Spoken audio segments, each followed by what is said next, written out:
Ya, kemudian ada murid Yesus, namanya itu Yudas Iskariot gitu ya. Iya betul. Nah, dia itu yang membantu tentara Romawi untuk menyalibkan Yesus. Betul? Tidak betul. Oh, tidak betul. Yang dibantu Yudas tentara mana itu?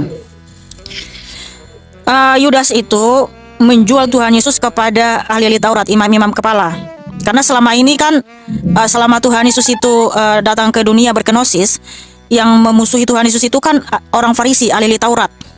Nah, waktu itu agama yang paling dominan atau mayoritas di Yahudi atau Israel adalah agama Farisi, penganut Farisi.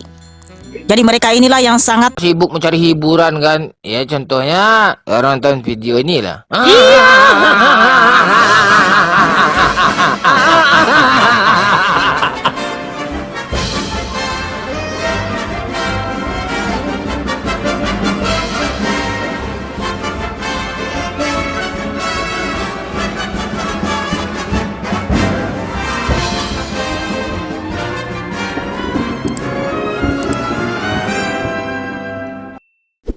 A'udzubillahi minasyaitonirrajim. Bismillahirrahmanirrahim. Assalamualaikum warahmatullahi wabarakatuh, teman-teman semuanya. Jumpa kembali dengan channel Otri, Oten Ongo Official. Coba tengok judul berikut. Oke lah sahabat, kali ini kita akan bahas tentang judul yang dibuat oleh Mi Cincau. Apakah benar bapak-bapak tersebut bingung? Atau justru si pembuat judulnya lah yang bakal bingung? Di video ini bapak-bapak tersebut menanyakan tentang murid Yesus yang bernama Yudas Iskariot, yang dimana Yudas ini berperan sebagai orang yang membantu dan sekaligus menjadi penyebab Yesus disalibkan. Dugaan saya bapak ini beragama Islam, karena pertanyaan bapak tersebut sangatlah menusuk jantung Mi Cincau. Pertanyaannya yang sangat berbobot. Mengapa saya katakan berbobot? Ya, tonton video ini sampai beres. Baiklah sahabat, langsung saja kita simak videonya. Silakan abang, namanya siapa bang? Ya, namanya orang beriman. Yang jujur abang, namanya siapa? Iya, beriman, orang beriman. Gimana ya bang ini? Sini. Iya, mau bertanya ini. Ini ada dua nih tuh. Mau bertanya. Nama panggilannya siapa pak? Masa dipanggil Iman, panggilannya Iman.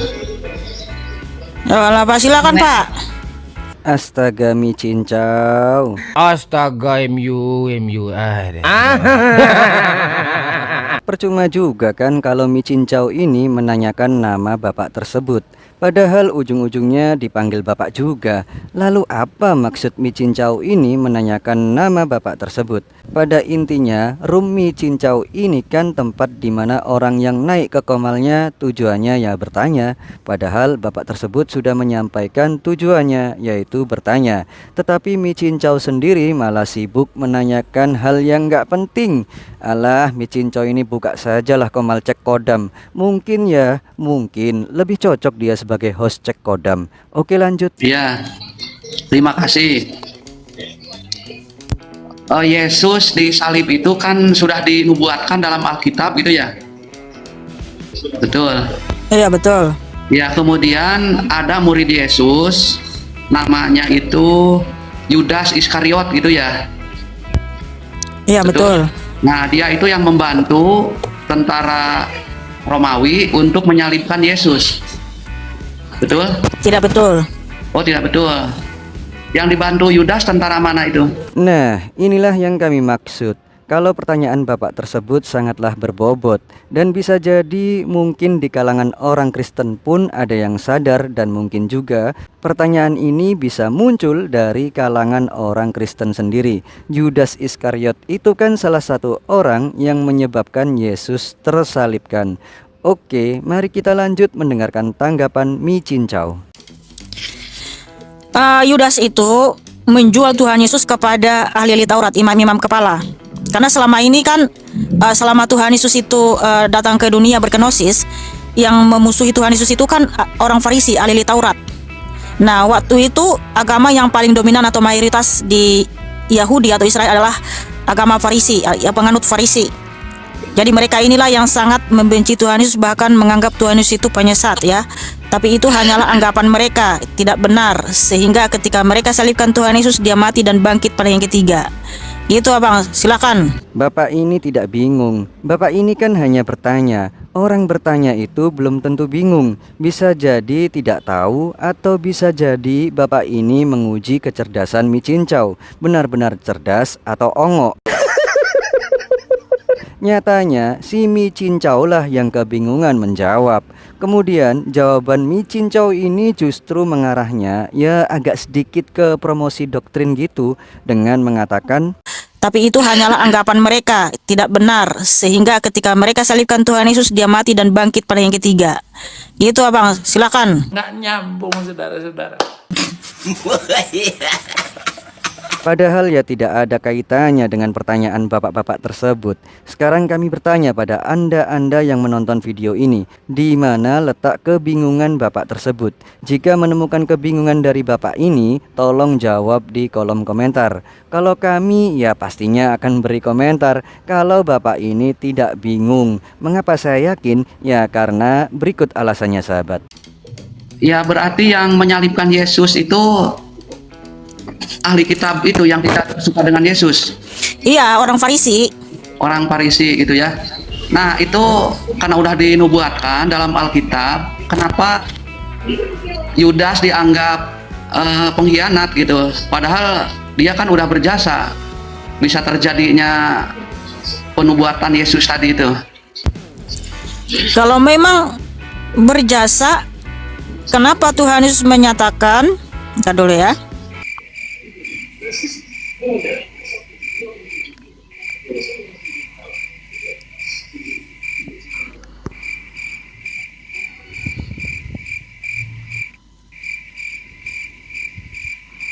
Oke.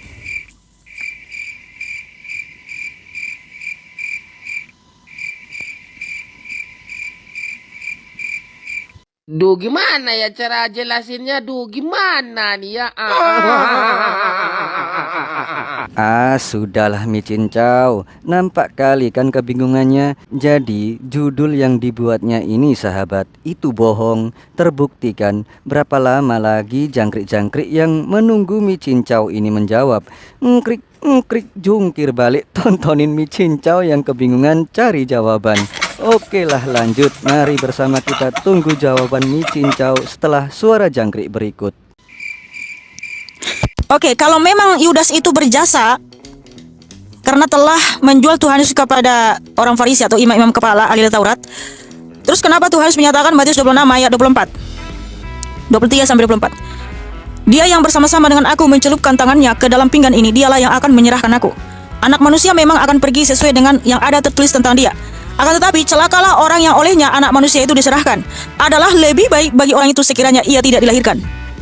Ayo, kan Bapak merasa paling tahu nih, kenapa sampai Tuhan Yesus ya menyatakan lebih bagus Yudas itu nggak pernah dilahirkan, karena dia adalah orang yang paling celaka di dunia ini. Kalau memang dia berjasa, kenapa Tuhan menyatakan seperti itu? Silakan Bapak, kan Bapak merasa paling tahu nih.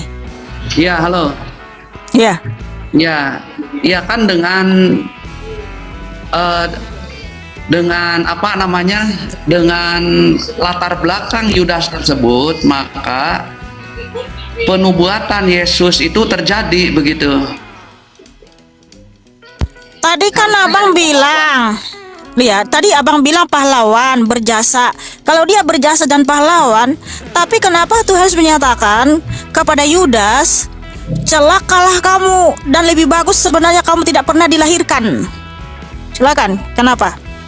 Karena kamu bilang dia pahlawan, si Yudas itu.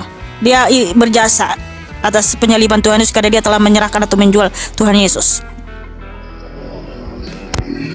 Ya justru itu yang menjadi pertanyaan saya. Yudas kan berjasa dengan begitu bisa Loh, terjadinya penubuatan. di mana ayat kan narasi berjasa itu kan narasi liar Bapak sendiri, tidak ada tertulis dalam Alkitab bahwa Yudas itu berjasa. Selama ini, apakah Mi Cincau kalau berbicara itu sesuai dengan yang tertulis di Bible? Inilah pintarnya Mi Cincau. Kalau udah kepepet dan nggak bisa jawab, pasti menyerang pribadi si penanya. Justru inilah framing yang sangat luar biasa ongoknya.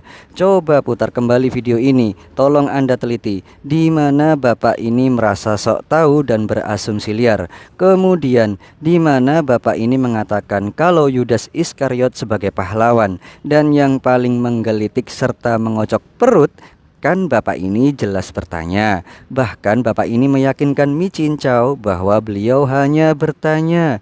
Apa susahnya Mi Cincau ini untuk menjawab? Coba jawab saja, saya tidak tahu, kan beres. Udah itu aja. Baiklah sahabat, saya cukupkan videonya. Mohon maaf jika ada silap kata. Sampai jumpa di video ongok berikutnya. Assalamualaikum warahmatullahi wabarakatuh.